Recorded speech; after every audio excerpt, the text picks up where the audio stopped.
नमस्कार दोस्तों, आज की कहानी एक नैतिक कहानी है जिसका नाम है बासी रोटी। एक धनी परिवार की कन्या तारा, जिसका विवाह एक सुयोग्य परिवार में होता है, जिसमें लड़का पढ़ा लिखा और अति सुंदर लेकिन बेरोजगार था।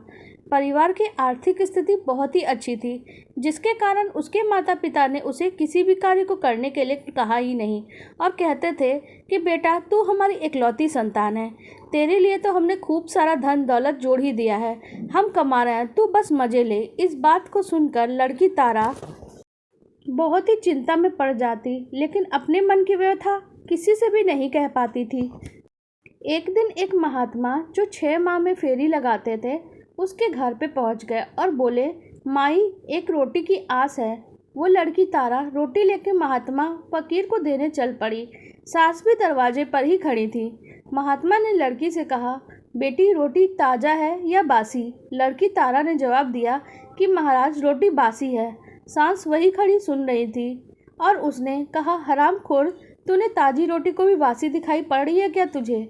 महात्मा चुपचाप घर से मुख मोड़ के चल पड़े और वो लड़की तारा ने से बोला, बेटी, मैं उस दिन वापस आऊँगा जिस दिन तुम्हारी रोटी ताज़ी होगी।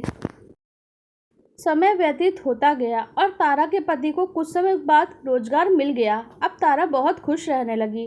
कुछ दिन बाद महात्मा जी वापस फेरी लगाने आए और तारा के ससुराल जाके रोटी मांगने लगे। महात्मा के लिए तारा रोटी लाती है। महात्मा जी का फिर से वही सवाल था, बेटी, रोटी ताज़ा है या बासी? तारा ने जवाब दिया कि महात्मा जी, रोटी एकदम ताज़ी है। महात्मा ने रोटी ले ली और लड़की को खुशी से आशीर्वाद दिया। सास दरवाजे पे खड़ी सुन रही थी। वो फिर से बोली कि हरामखोर, वाह, तूने फिर से बड़ा खूब से झूठ बोला। उस दिन तो रोटी बासी थी, तो उस दिन की रोटी तुमने बासी नहीं थी, उस दिन तुमने उसे बासी बता दिया, और आज की रोटी ताज़ा नहीं है, फिर भी तुमने उसे ताज़ा बता दिया। ये कौन सी बात कही? बहुत ही बढ़िया। इस पर संत रुक गए और बोले, अरे पगली, तू क्या जाने, तू तो अज्ञानी है।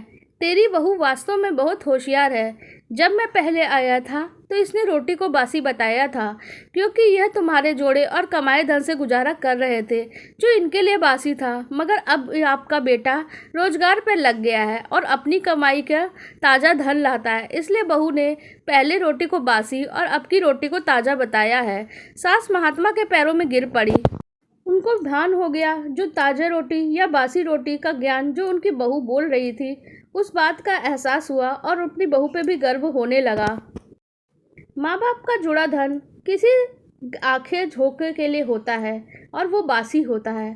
काम तो अपने कमाए हुए धन से ही चलता है जो ताज़ा होता है। इसलिए मानव को हमेशा किसी के जुड़े धन पे आश्रित नहीं रहना चाहिए, बल्कि सदैव ताजे धन की ओर ललायत रहना चाहिए।